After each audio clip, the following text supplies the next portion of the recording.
सर्वप्रथम यहाँहरू सबैमा जयमङ्गलको न्यानो अभिवादन टक्र्याउन चाहन्छु। म रिन्छेन दोर्जे तामाङ हाल काठमाडौँ नेपालबाट यहाँहरूको बीचमा आवाज मार्फत तरङ्गित भइरहेको छु। सन् 1985मा भूमिगत रूपमा छापिएर भूमिगत रूपमै वितरित नेपालको वास्तविक राजनीति र समाजलाई चिरफार गरेर लेखिएको मङ्गोल मुक्तिको सञ्जीवनी बुटी स्वरूप मानिएको डाक्टर गोपाल गुरुङद्वारा लिखित नेपाली राजनीतिमा अदेखा सच्चाई 2018मा प्रकाशित 10औं संस्करण पुस्तक यहाँहरूको बीचमा आवाज मार्फत राखिरहेको छु। 10औं संस्करणको पुनः प्रकाशन समेत भएको उक्त पुस्तकको दोस्रो संस्करण सन् 1988मा प्रकाशित भइसकेपछि पञ्चायत प्रशासनले लेखकलाई पक्रेर 2वटा राजद्रोही मुद्दा लगाएर 3 वर्षको निम्ति भद्रगोल जेल हालिएको थियो। जेलभित्र रहँदा लेखकको निर्भयताप्रति सम्मान व्यक्त गर्दै संसारभरबाट प्राप्त भएको चिठीको केही अंशहरू समेत समेटिएको उक्त पुस्तक धारावाहिक रूपमा यहाँहरूको बीचमा राख्दै आइरहेको छु। सार्वजनिक गर्ने क्रममा उक्त पुस्तकको 7औं भाग स्वरूप पुस्तकको 71औं पेजको दोस्रो हरफको पहिलो अक्षरबाट आजको 7औं भाग सुरुवात गर्ने अनुमति चाहन्छु। यसै कारण हुन सक्छ अर्जेन्टिनाका सेनाहरूले आत्मसमर्पण गरिदिए। लड्न जानुपर्ने पक्का भएपछि गोर्खाको रगत तातिसकेको थियो। एकजना सर्जेन्ट राई 2 घण्टासम्म थरथराएर काँपिरहेको अंग्रेज अफिसरको आँखामा सोझै पर्यो। कारण बुझ्दा पछिबाट थाहा पायो अर्जेन्टिनासँग लड्न जानु सुरिएकोले रगत तातियो। तर पछि बुझ्दा शत्रुले आत्मसमर्पण गरिसकेका रहेछन्। त्यसैले लड्न नपाएको झोकमा रिसले चुरमुरिएर काँपेको रहेछ। गोर्खाको रगत शत्रुको व्यवहारलाई पनि हाँसी हाँसी सही दिने, तर रगत तातिसकेपछि मरेको र मारेको थाहा नहुने हुन्छ। यो तिनीहरूका स्वाभाविक गुण हो। तर नेपालको भिख मागेर खान पल्केका र भिख मागी खान कति पनि लाज नमान्ने, बरु त्यसो गर्न गर्व ठान्ने बाहुनहरू जो नेपालको गाउँघरका बाटाघाटामा समेत सानातिना मन्दिर बनाएर भए पनि भिख मागेर नै बसेका पाइन्छन्। भारतीय र ब्रिटिस गोर्खामा पनि हामीलाई खुट्टा ढोकाएर नत्र पनि नमस्कार गराएर तिनीहरूबाट भिख थाप्छन्। ती गोर्खाका छोराहरूलाई नेपालमा तिनीहरूको सन्तानले गरेको शोषण भारतीय सेना र ब्रिटिस सेनामा पनि गर्ने छुट भारतीय र अंग्रेज सरकारले दिएको छ। किनभने नेपालको राजनीतिक सत्ता पनि तिनीहरूकै हातमा छ। हामीलाई लखेटेर विदेशी मुद्रामा मोज गर्ने र हाम्रो प्रत्येक अधिकार छिनेर हाम्रो नाश गर्ने प्रति हामी यसरी कहिले रिसाएका छैनौं जसरी अर्जेन्टिनासँग रिसायौं, भाडकका टट्टु भनी माग्यौं।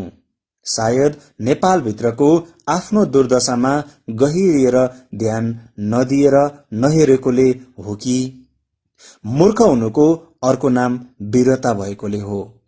गोर्खाको वीरता ठग हिन्दूको काल्पनिक देव देवी रणचण्डी र दुर्गाको शक्तिले कमाएको रे। रणचण्डी र दुर्गा दुवै नै विनाशका प्रतीक हुन्। नेपालको राजनैतिक सत्ता यिनीहरूकै हातमा भएकोले हाम्रो नाश मात्र भएको छ, बलिको बोको बनाएको छ। हाम्रो वेदना, रोदन र क्रन्दन न त भारतले सुन्न चाहन्छ न त अंग्रेजले। गोर्खाहरूलाई ठग्न पल्केका बाहुन पुरोहितले अर्जेन्टिनामा आशिष दिएर पठाएको समाचार सुन्दा मलाई मूर्खताको बेहद परिचय दिएको लाग्यो। हामी किन अन्धाधुन्द तिनै शोषक, ठग, सामन्ती र लुच्छा बाहुनहरूलाई यत्रो रगत पसिनाले अर्जेको सम्पत्ति पुरोहित भनेर खुवाउँछौं र मूर्ख बन्छौं। यिनीहरूको टीका थापेर यिनीहरूको अघि आफ्नो शिर किन झुकाउँछौं? किन खुट्टामा ढोगी दिन्छौं अथवा नमस्कार चढाउँछौं? भिक्षा मागेर दान थापी खाने यिनीहरू ठुलो कि शरण र भिक्षा दिने हामी?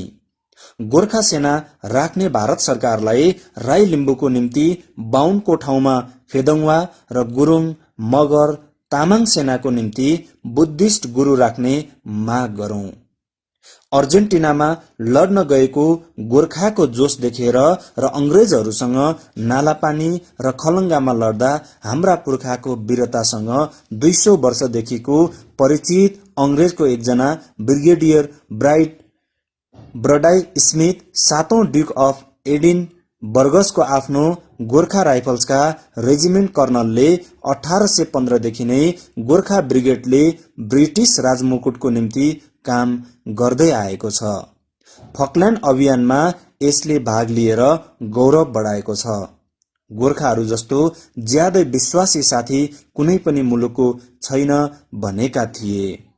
यत्रो 200 वर्षदेखिको त्याग, तपस्या, विश्वास र बलिदान, प्राणको आहुतिको बदलामा गोर्खालाई के दियो त ब्रिटिसले?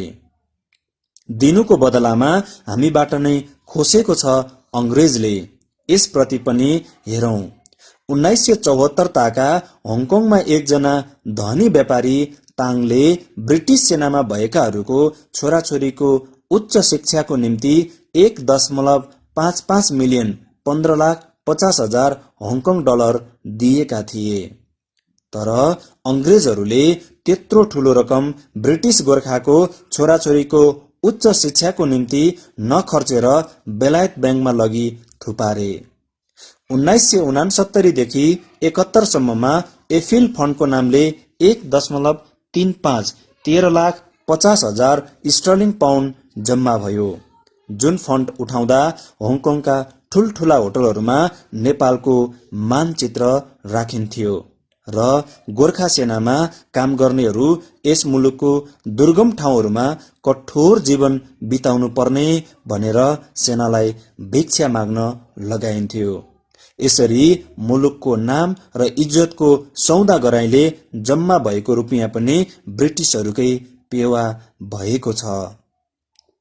अंग्रेज अफसरहरूले हवाईमा गोर्खाको ठूलो बेइज्जत गर्दा त्यहाँ भएको काण्डमा 111 जना गोर्खालाई एकदमै ठूलो अपराधीलाई जस्तो व्यवहार गरी नेपाल फर्काइदिएको थियो। त्यसमा नेपालले चुइक्कसम्म बोल्न नसकेको घटना सबैको हृदयमा आलै छ। यसै गरेर PRI फन्डको कुरा अर्कै छ। यो फन्डमा 1 युनिटको 10 अङ्क भन्दा बढी पाउन्ड जम्मा भएको बताइन्छ। 10 अङ्क भन्नुको अर्थ 1 अरब पाउन्ड।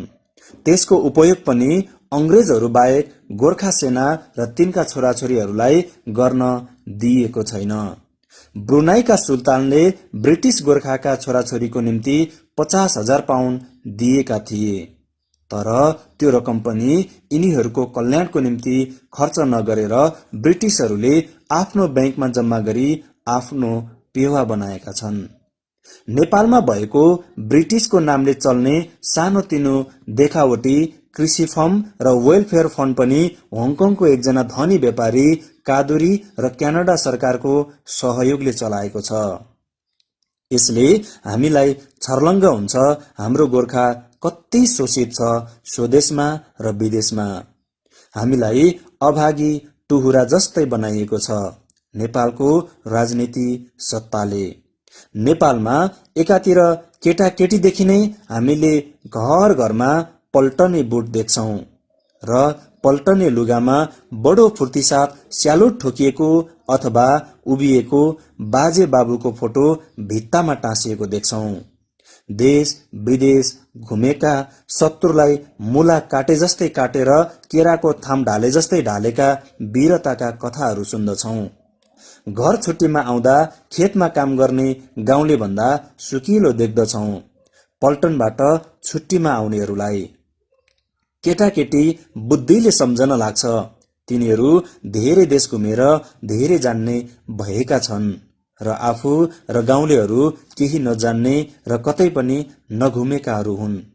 नजानी नै उसलाई पल्टनमा भर्ना हुने रहर लाग्छ।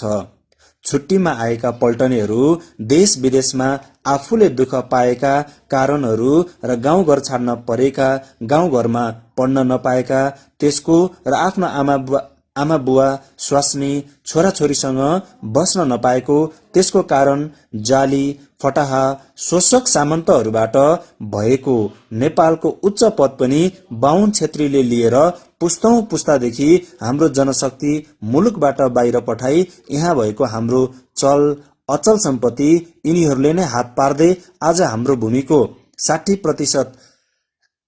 60%, प्रशासनमा 98%, आर्मीमा 95% यी दुई जातिले ओगटेर हाम्रो वंशजको नाश गर्नेतर्फ लागेका तथ्य हाम्रा केटाकेटीले कहिले सुन्न नपाएकोले हाम्रो लडाकु गोर्खाले भारत र अंग्रेजको फौजमा गुलामी गर्नुभन्दा बढ्ता केही सोचेन।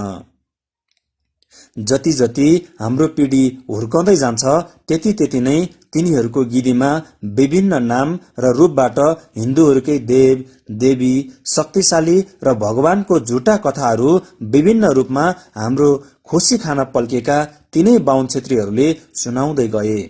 घरका भित्तामा पनि त्यही छापमा परेका बाबु बाजे आमा बज्यू र ठुलाहरूले अर्थ न बर्थ गोविन्द गाई टाउको दुखेको ओखती नाइटोमा लगाई भने जस्तै बिना अर्थ हिन्दूहरूकै देव देवीलाई पुज्दै हिन्दू आर्यनहरूलाई र बाहुनहरूलाई महान देख्दै गएका, घरमा आमा बाबु र ठुलादेखि लिएर घर छिमेकी र घरबाट निस्केपछि पनि जताततै बाहुन एजेन्ट भएको हिन्दू मन्दिरहरूमा पनि त्यही पाठ सिकाउँदै गए।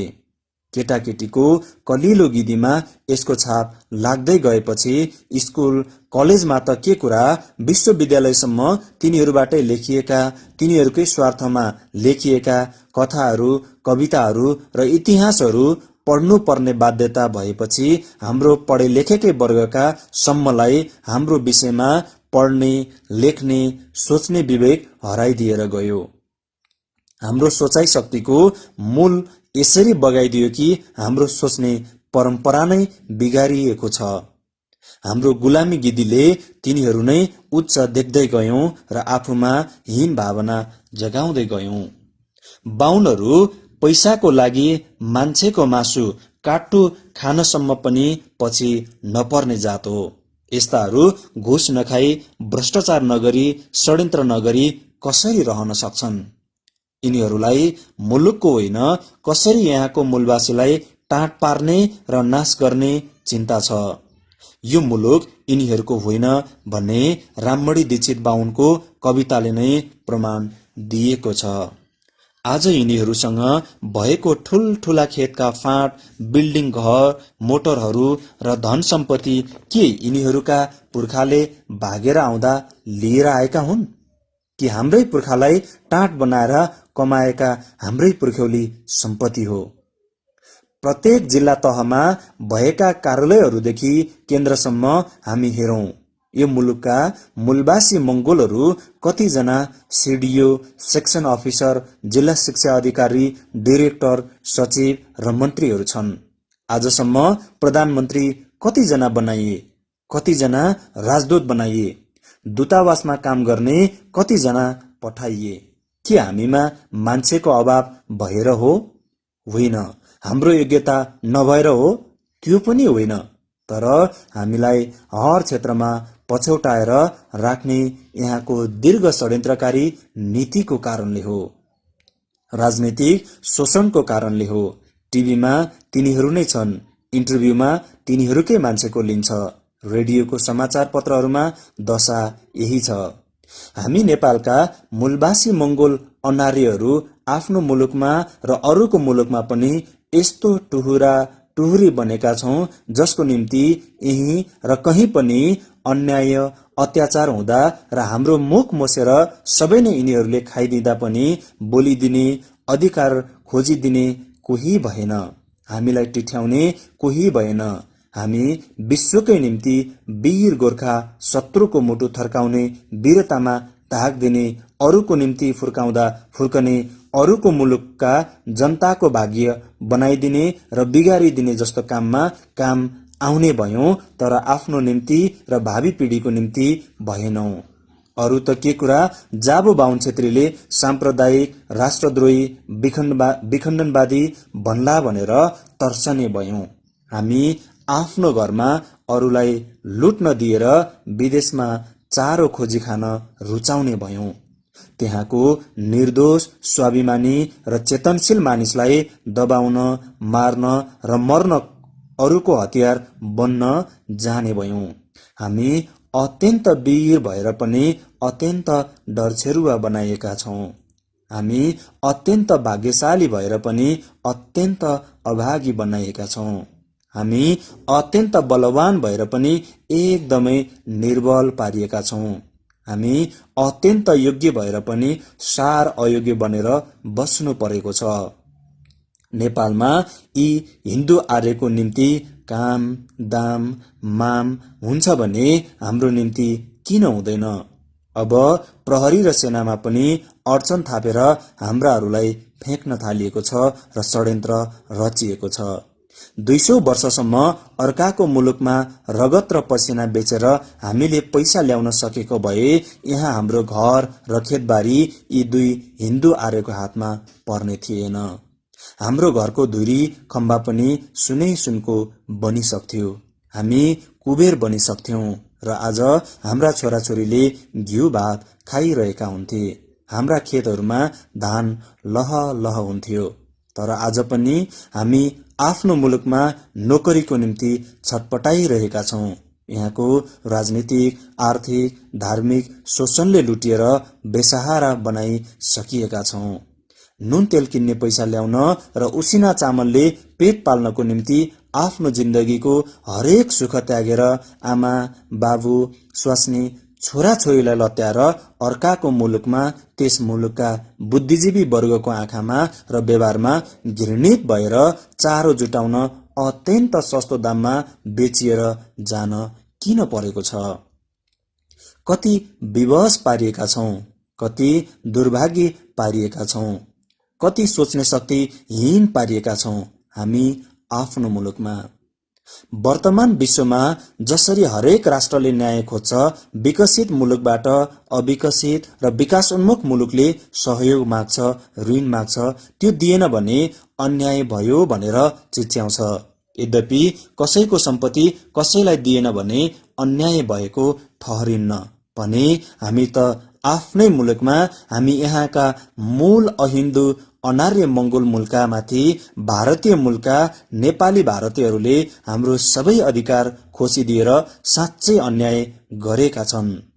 अन्याय भयो, न्याय देऊ, अधिकार देऊ भन्दा के को साम्प्रदायिकता, के को विखण्डनवादी, के को अराष्ट्रिय भन्ला कि भन्ने डर। गान्धी, नेहरू, पटेलहरूले साम्राज्यवादी अंग्रेजहरूबाट न्याय खोजेनन् आफ्नो मुलुकमा। अफ्रिकन नेशनल कंग्रेसले 20% गोराहरूबाट आफ्नो अधिकार खोजिरहेका छैनन्।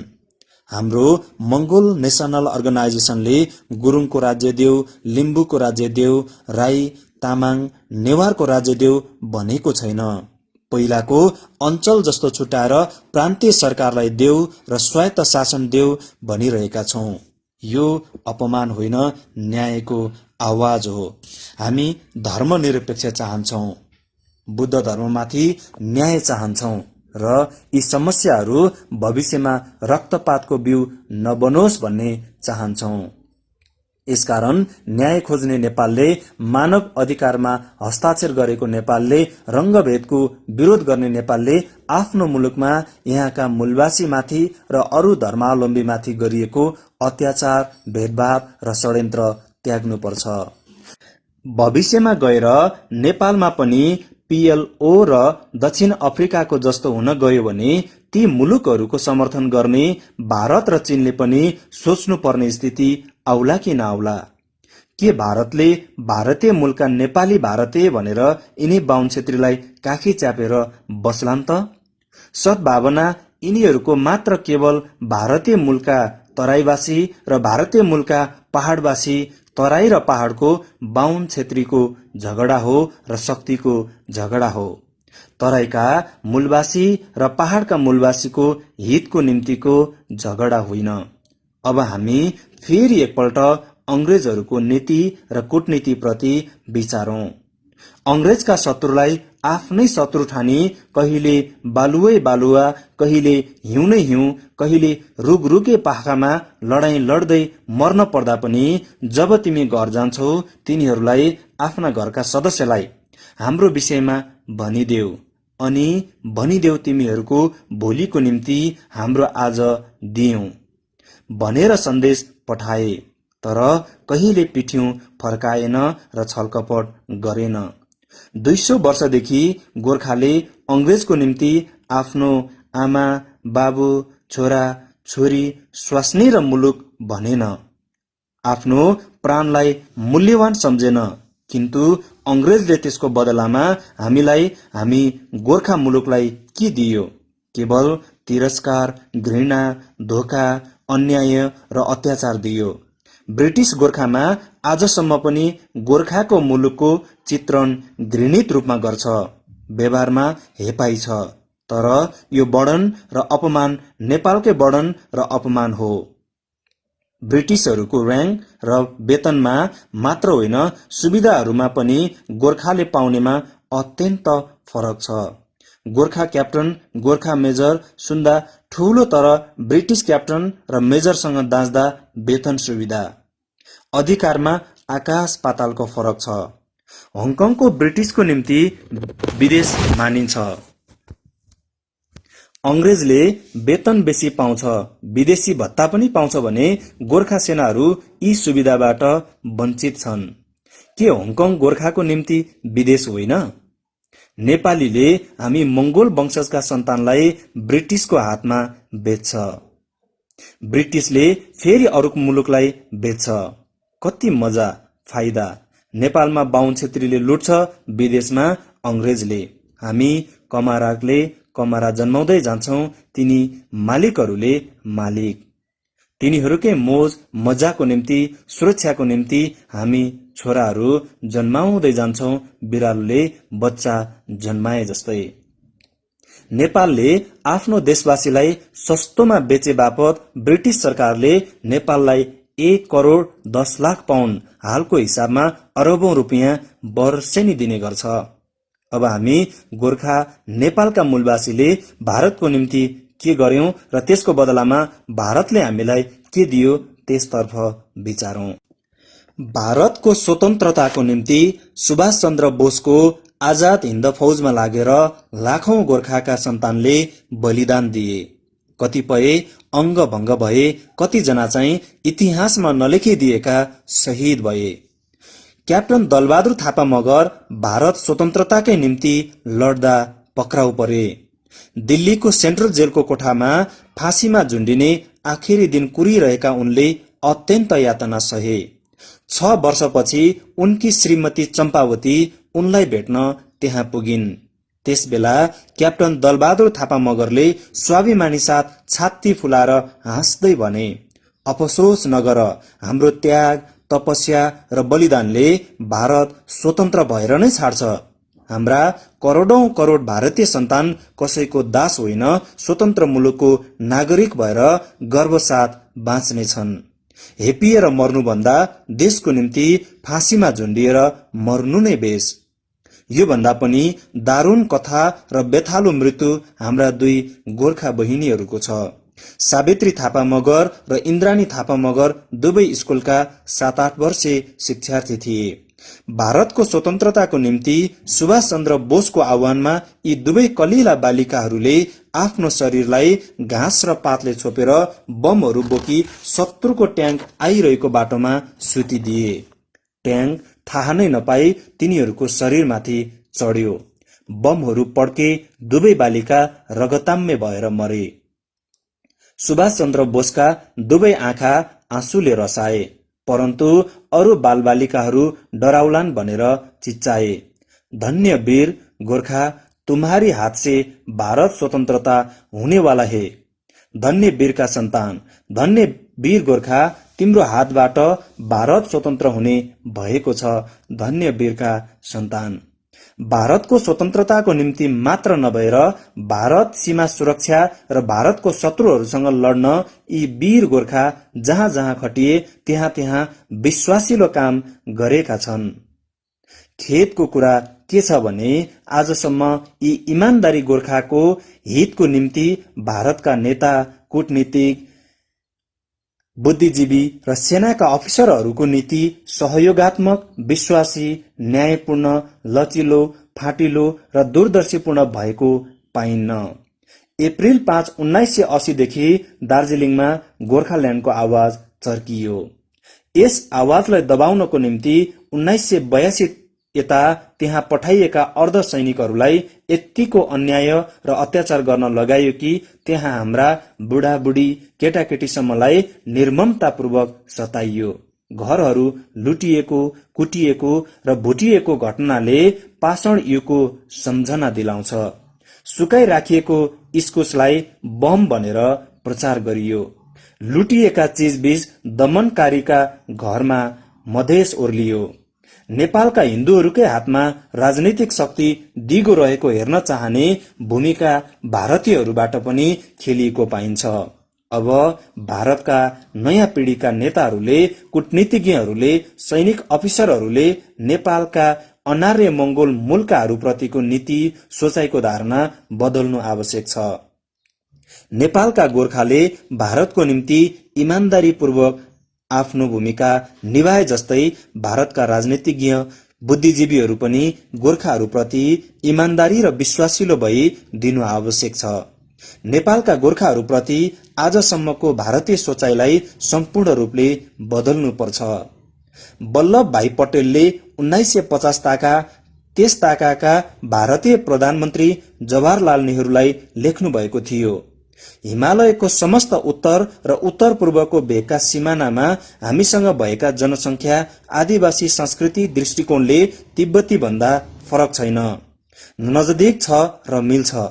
मलाई यो पनि विचार्न दिनुहोस् कि यो शक्ति, राजनीतिक शक्तिको विचारले हाम्रो उत्तरी भेग, उत्तर पूर्वको नेपाल, भोटाङ, सिक्किम, दार्जिलिङ, असम भेगका आदिवासी क्षेत्र झन्झटपूर्ण सीमा हुनेछ। अझ यस क्षेत्रमा बसोबास गर्ने यी आदिवासीहरूको भारतप्रति स्थिर श्रद्धा र भक्ति छैन। कतिसम्म भने दार्जिलिङ र कालेबुङ क्षेत्र पनि मंगोलाइटको पक्षको झुकाउबाट अलगिन सकेको छैन। यसरी नेपाल त के, भारतमा नै बसोबास गरेका मंगोल मुलका दार्जिलिङ, सिक्किम, भोटाङ लगायत नागा, असमी, खसिया, काङलाई पाक, मणिपुर हिन्दूकरण हो। मणिपुरी भाषामा मैतेईहरू काङलाई पाक भन्छन्। मिजो इत्यादि आदिवासीहरूले जहाँ र जतासुकै विश्वासिलो, इमानदारी साथ त्याग, बलिदान गरे तापनि हिन्दूहरूको सोचाइको दुष्टतापूर्ण भावनाले अविश्वास र शंकाको धारणा व्यक्त गरेको छ। नेपालको राजधानी काठमाडौँको ठमेलमा एउटा सैनिक होस्टल थियो। त्यहाँ पूर्व सैनिकका छोराहरू बसेर पढ्थे र त्यसमा बसेर पढ्नेहरू नेपालमा त्यही मंगोल मूलका नै थिए। त्यो सैनिक होस्टल अब छैन। हाम्रा छोराछोरीले त्यसरी होस्टलमा कम पैसाले पढ्न पाए शिक्षा क्षेत्रमा चाँडो चाँडो अघि बढ्ने सम्भावना देखेर शक्तिमा भएका षड्यन्त्रकारीहरूले बन्द गरे। त्यो सैनिक होस्टल पोस्ट बार रिकन्स्ट्रक्सन फन्डबाट सञ्चालित भएको थियो। त्यो रुपियाँ ब्रिटिसहरूले भारत छाडेर फर्कनु परेपछि गोर्खा सेनाकै रगत र पसिनाले आर्जन गरेको पैसाको सानो हिस्सा थियो। र अरिबहादुर गुरुङ गोर्खा मात्रको बेलायतबाट बार 8 ल पास गरेर फर्कने पहिलो व्यक्ति।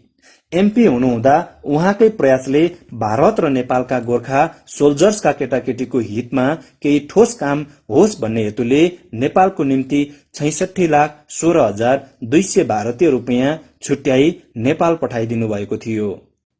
नेपालका रक्षा मन्त्री त्यस फन्ड सञ्चालनका अध्यक्ष हुने गरे तापनि भारतीय दूतावासका मिलिट्री एटेची सचिव हुने गर्थे र उनैको तजबिजमा त्यो खर्चन्थ्यो। डाक्टर गोपाल गुरुङद्वारा लिखित नेपाली राजनीतिमा अदेखा सच्चाई पुस्तकको 82औं पेजको पहिलो हरफको अन्तिम बिन्दुमा आजको 7औं भाग अन्त्य गर्न चाहन्छु।